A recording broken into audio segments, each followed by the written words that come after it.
Rogue players be like, I will never stop playing Black Wings. YugiNoNo. Alright guys, in this video we are going to be discussing rogue decks and why some decks will always kind of be good. And we're also going to be talking about why people play rogue decks. And that question I can answer right now. They are just generally funner to play. I enjoy playing competitive Yu-Gi-Oh! As much as the next guy, and I have fun playing competitive Yu-Gi-Oh! But playing for fun is just way better in my opinion. If you're not having fun, then I don't really see the point of playing this game. I mean, it's not like this game gets you all the chicks or anything. I get all the ladies. What are you talking about? But on the flip side here, you can play a rogue deck and be competitive at the same time, depending on the format. Like the most recent example that I can think of a rogue deck doing well is Monarchs. I mean, just in the past few months, Extra Deck Monarchs and Domain Monarchs have topped events. And that's because Extra Deck Monarchs can make Crystal Wing and make just insane boards. And then Domain Monarchs, on top of having the domain luck, you can play Vanity's Fiend or Majesty's Fiend without any problem. And every deck special summons, guys. It's not a horrible idea to just summon a Vanity's and just sit on it. It's not bad. Like, when in doubt, summon Vanity's Fiend and pass.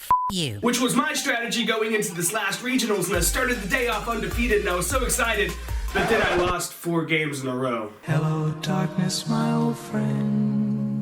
But that's just one example, guys. Another really great example is Evil Swarms. And I know a lot of you guys are gonna be like, I fucking hate Evil Swarms. But still, over the years, that deck has been proven to be a viable anti-meta deck. Maybe not necessarily in this format as much, but in past formats. And Evil Swarms are really good for 2 reasons. 1, they have Ophion, which is a floodgate that searches its own protection. And 2, they can play all the back row in the world and not care.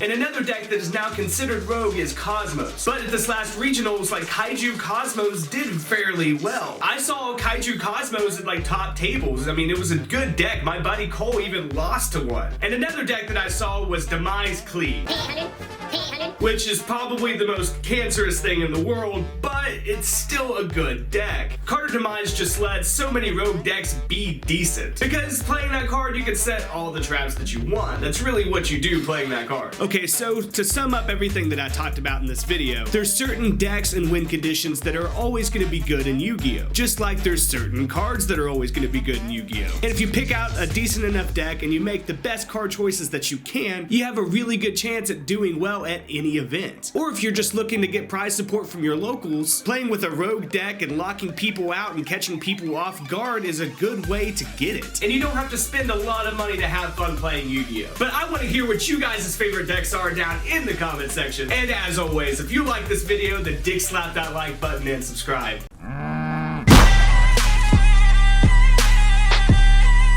Subscribe.